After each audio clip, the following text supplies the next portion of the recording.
முடி கொட்டுறதுல வந்து பார்த்தீங்கன்னா இன்னொரு தகவலை நான் சொல்கிறேன் உங்களுக்கு ஈஸியாக முடியை வந்து வளர்க்குறதுக்கு. நைட்டில் நீங்கள் தூங்காமல் இருந்தீங்கன்னா கண்டிப்பாக முடி கொட்டும். யாருக்கெல்லாம் சளி கட்டி இருக்கோ அவங்களுக்கு முடி வெள்ளையாக மாறிடும். முடி வளர்றதுக்கு விட்டமின் இ அப்படிங்கிறது மிக மிக அவசியம். முடியும் உங்களுக்கு வெள்ளையாக இருக்கிறது கருப்பாக மாறும், முடியும் நல்லா வளரும், சளி பிரச்சனையும் தீரும், முகமும் பொலிவாகும், கண் பார்வையும் தெளிவாகும். இதை சொல்லி கொடுத்தோம்னா கேட்க மாட்டீங்க. ஒரு டப்பா கொடுத்து 5000 கொடுனா கொடுப்பீங்க.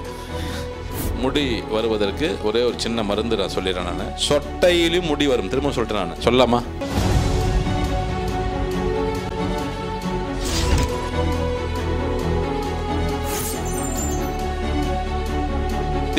ஒரு வீடியோ நான் பேசியிருப்பேன், அதை நீங்கள் போட்டு பாருங்கள். முடி கொட்டுறதுல வந்து பார்த்தீங்கன்னா இன்னொரு தகவலையும் நான் சொல்கிறேன் உங்களுக்கு ஈஸியாக முடியை வந்து வளர்க்குறதுக்கு.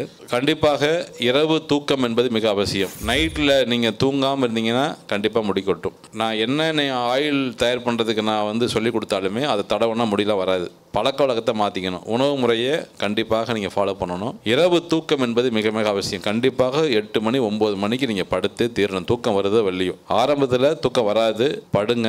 தூக்கம் வருவதற்கு என்ன பண்ணணும் அப்படிங்கிறதையும் வீடியோ போட்டிருக்கேன். படுத்த உடனே தூக்கம் வரதுக்கு என்ன பண்ணணும் அதையும் நான் வீடியோ போட்டிருக்கேன், பாருங்கள். சொட்டையில் கூட முடி வருவதற்கு ஒரே ஒரு சின்ன மருந்து நான் சொல்லிடுறேன். நான் சொல்லாமா? எலும்பிச்சை விதை இருக்குல்ல, எலும்பிச்சை விதையை வந்து நீங்கள் எடுத்துக்கணும். எலும்பிச்சை விதையை ஒரு 10 விதையை எடுத்துக்கோங்க. மிளகு ஒரு 10 மிளகு. எலும்பிச்சை விதை எத்தனை இருக்கோ அத்தனை மிளகு. அதை எடுத்துட்டு நல்ல மைய அரைச்சிட்டு கல்லில் அரைக்கணும். அந்த கல்லில் அம்மியில் அரைக்கிறதுக்கு முன்னாடி முதல்ல அந்த கல்லை கழுவணும். முதல்ல நீங்கள் ஏற்கனவே மிளகா அரைச்சி வச்சுருப்பீங்க. இல்லை, நிறைய பேர் பண்ணுற தப்பு அதாங்க ஐயா. மிக்சியில் கூட நீங்கள் அரைக்கும் பொழுது, மிக்சியில் அரைக்கும்போது கூட என்ன பண்ணுவீங்கன்னா ஏற்கனவே மிளகாலாம் அரைச்சி வச்சுருப்பீங்க. அதெல்லாம் யூஸ் பண்ணாதீங்க. நான் இப்போ இந்த அழகு குறிப்புகள்லாம் நிறைய சொல்லியிருக்கேன், இந்த முடிக்கு நிறைய சொல்லியிருக்கேன். அப்போ இது தயார் பண்ணுறதுக்கு தனி கப்பு ஒன்று வாங்கிக்காங்க, தப்பு இல்லை. அந்த சின்ன ஜார் இருக்குல்ல, அது தனியாக இதுக்கு மட்டும் ஒன்று வாங்கி வச்சுக்க. ஏன்னா ஃபேஸ்லாம் போட போகிறீங்க நீங்கள், அதுலேயே மிளகாயெல்லாம் அரைச்சிட்டு மறுபடியும் அதே போட்டுறாதீங்க. தனியாக ஒன்று வாங்கி வச்சுக்கிங்க. பட் இந்த முடிக்கு போகிறத மட்டும் கல்லில் தான் அரைக்கணும், மிக்சியில் அரைக்கக்கூடாது. 10 எலுமிச்சம்பழ விதை, 10 மிளகு, ரெண்டையுமே நல்லா மைய அரைச்சிட்டு எந்த இடத்துல உங்களுக்கு சொட்டை இருக்குதோ அந்த இடத்துல நல்லா வந்து இந்த 2 விரலை வச்சு தடவிட்டு நல்லா மசாஜ் பண்ணி விடணும். இது எப்பெல்லாம் உங்களுக்கு வாய்ப்பு கிடைக்குதோ தொடர்ச்சியாக நீங்கள் பண்ணிக்கிட்டே இருக்கும் பொழுது சொட்டையிலையும் முடி வரும். அடுத்ததாக சின்ன வெங்காயம். சின்ன வெங்காயம் இருக்கா இல்லையா? சின்ன வெங்காயத்தை ஒரு 5 வெங்காயம், ஒரு 2 வெள்ளைப்பூண்டு. அந்த வெள்ளைப்பூண்டு நாட்டு பூண்டாக இருக்கணும். ரெண்டையும் மிக்ஸ் பண்ணி நல்ல சாறு எடுத்துகிட்டு அதை மிக்சியில் அடிச்சிக்கலாம். நீங்கள் அதை அந்த எந்த இடத்துல சொட்டை இருக்கோ அந்த இடத்துல நீங்கள் தடவிட்டே இருக்கணும். காலையிலையும் சாயங்காலமும், காலையிலையும் சாயங்காலம் தடவணும். நிறைய பேர் சொல்லுவீங்க, சரிங்க சளி வருது, வெங்காயத்தை தடவினீங்கன்னா வந்து உங்களுக்கு சளி உங்களுக்கு வெளியே வரணும். வெங்காயத்தை சாப்பிட்டாவே சளி வெளியே வரும். வெங்காயத்தை சாப்பிட்டாவே சளி வெளியே வரும். வந்தால் தான் முடி வந்து உங்களுக்கு நல்ல பலமாக இருக்கும். யாருக்கெல்லாம் சளி கட்டி இருக்கோ அவங்களுக்கு முடி வெள்ளையாக மாறிடும். முடி வெள்ளையாக மாறுறதுக்கு என்ன காரணம்? சளி மிக அதிகமாக இருந்தால் முடி வெள்ளையாக மாறும். இதெல்லாம் இது வந்து அடுத்த கான்செப்ட். அப்போ என்ன பண்ணணும்? எலுமிச்சை விதை, மிளகு. ஓகேவா? இதை நீங்கள் ஸ்ட்ரிக்டாக நீங்கள் ஃபாலோ பண்ணிக்கணும். வெங்காயத்தையும் பூண்டையும் தேய்க்கலாம் நீங்கள். இது ஒரு நாளைக்கு தேய்ங்க, அது ஒரு நாளைக்கு தேய்ங்க. சரியா? முடி வளர்வதற்கு விட்டமின் இ அப்படிங்கிறது மிக மிக அவசியம். விட்டமின் இ அப்படிங்கிறது அவசியம். அதை வந்து கேப்சூலாக வாங்கி முழுங்கக்கூடாது. அப்போ விட்டமின் இ வந்து எந்த உணவுகளில் மிக அதிகமாக இருக்குது? அதை இயற்கையாக நீங்கள் சாப்பிடணும். கீரைகளில் அதிகமாக இருக்குது. குறிப்பாக முருங்கைக்கீரை மிக இரும்புச்சத்தோடு கலந்து மிக அதிகமான உங்களுக்கு சத்து இருக்கிறது முருங்கைக்கீரை. கருவேப்பிலை கண்டிப்பாக டெய்லியுமே ஒரு கைப்பிடி அளவிற்கு கண்டிப்பாக பச்சையாக கருவேப்பிலை சாறு நீங்கள் குடித்தே தீர வேண்டும். நீங்கள் வெறும் இதை மட்டும் தடவினா விளைக்காது, உள்ளுக்குள்ளே என்ன பண்ணணும்? போகணும். அப்போ கருவேப்பிலை சாறு என்ன பண்ணணும்? ஒரு கைப்பிடி, உங்கள் கைப்பிடி அளவிற்கு மிக்சியில் போட்டு அரைச்சிட்டு அதை நீங்கள் தேன் கலந்துக்காங்க, இல்லை பேரிச்சி மலம் கலந்துக்காங்க, இல்லை அப்படியே குடிங்க. எப்படியாச்சும் ஒன்று என்ன பண்ணணும்? ஒரு கைப்பிடி உள்ளே போயே தீரணும் பச்சையாக. அப்போ இந்த விட்டமின் இ வேறு எதுலலாம் இருக்குன்னு?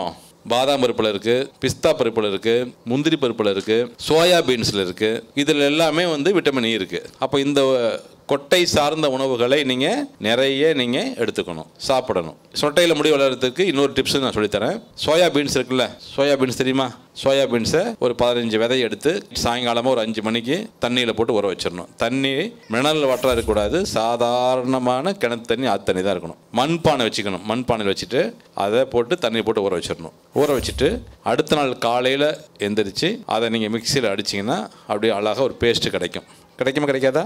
அதில் எலுமிச்சம்பழத்தினுடைய தோல், சாறு இல்லை, எலுமிச்சம்பழத்தினுடைய தோல், சாறு கிடையாது, மீண்டும் சொல்ல எலுமிச்சம்பழத்தினுடைய தோலை அதில் போட்டு சேர்த்து மிக்சியில் அடிச்சிங்கன்னா நல்ல என்ன கிடைக்கும்? அருமையான ஒரு பேஸ்ட்டு கிடைக்கும். அந்த பேஸ்ட்டை நீங்கள் எடுத்து எங்கெங்கெல்லாம் சொட்டையிலும் முடி வரும், திரும்ப சொல்லிட்டேன் நான், எங்கெங்கெல்லாம் சொட்டை இருக்கோ அந்த இடத்துல எல்லாத்துலேயுமே நல்லா தேய்ச்சி கொடுங்க.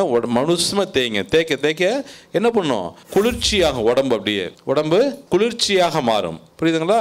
ஆரம்பத்தில் இது தடவும் பொழுது சளி நிறைய வெளியே வரும். வந்தால் தான் நல்லது. அப்போது முடியும் உங்களுக்கு வெள்ளையாக இருக்கிறது கருப்பாக மாறும், முடியும் நல்லா வளரும், சளி பிரச்சனையும் தீரும், முகமும் பொலிவாகும், கண் பார்வையும் தெளிவாகும். இதை தயவு செய்து நீங்கள் எல்லாருமே யூஸ் பண்ணணும். குறிப்பாக இந்த பாப்பா, இங்கே வா பாப்பா, காமிங்க பாப்பா, அங்கே காமிங்க, குனிஞ்சு காமிங்க.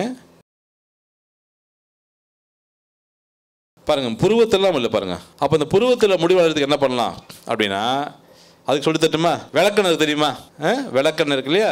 விளக்கெண்ணெய் ஒரு 2 ஸ்பூன் எடுத்துக்கோங்க. அந்த 2 ஸ்பூனில் 1 ஸ்பூனு ஆலிவ் ஆயில் ஒரிஜினல் வாங்கிக்கோங்க, ஆலிவ் ஆயில் யூஸ் பண்ணிக்கோங்க.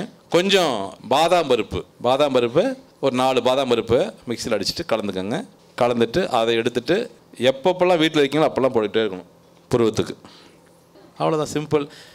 இதை சொல்லி கொடுத்தோம்னா கேட்க மாட்டீங்க. ஒரு டப்பா கொடுத்து 5000 கொடுனா கொடுப்பீங்க. இன்றைக்கி விளக்கெண்ணெய் யூஸ் பண்ணுறோமா? இல்லை.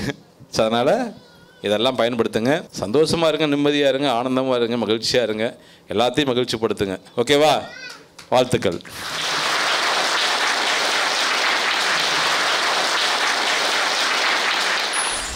உங்கள் முகம் பளபளன்னு ஆகணுமா? அப்படியே தங்க மாதிரி ஜொலிக்கணும், வயர மாதிரி ஜொலிக்கணும், அப்படியே உடம்பு தேகமெல்லாம் அப்படியே ஜொலிக்கணும். நம்ம உடம்பை எப்படி சுத்தப்படுத்துறது?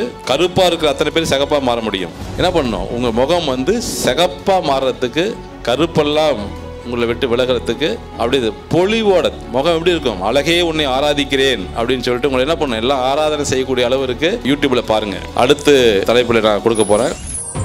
அனைத்து மதங்களில் வேதங்களில் சொல்லப்பட்டு நாம் கவனிக்க தவறிய பாரம்பரிய நம் முன்னோர்களின் வாழ்க்கை முறைகள், இறை வாழ்வியல் மற்றும் அறிவியல் கோட்பாடுகளை பாமரர் முதல் படித்தவர் வரை, குழந்தைகள் முதல் பெரியவர் வரை அனைவரும் புரிந்தும் உணர்ந்தும் கொள்ளக்கூடிய வகையில் எளிமையாக, உண்மையாக, நேர்மையாக ஆரோக்கியத்தை பெறவும் வாழ்வில் வெற்றிகளை குவிக்கவும் தினந்தோறும் புதிய புதிய அரிய தகவல்களோடு யூடியூப் மூலமாக உங்களது உள்ளங்கையில் சந்திக்க வருகிறார் டாக்டர் SR நவீன் பாலாஜி அவர்கள். உடனே யூடியூபில் டாக்டர் நவீன் பாலாஜி டிவி என்று டைப் செய்து சப்ஸ்கிரைப் செய்யுங்கள். அருகில் உள்ள பெல் பட்டனை கிளிக் செய்து தினசரி வெற்றியை நோக்கி பயணிக்கவும். இதை மற்றவர்களுக்கும் ஷேர் செய்து அவர்களின் வளமான வாழ்க்கைக்கு வித்திட்டு அவர்களையும் மகிழ்வித்து நீங்களும் மகிழுங்கள்.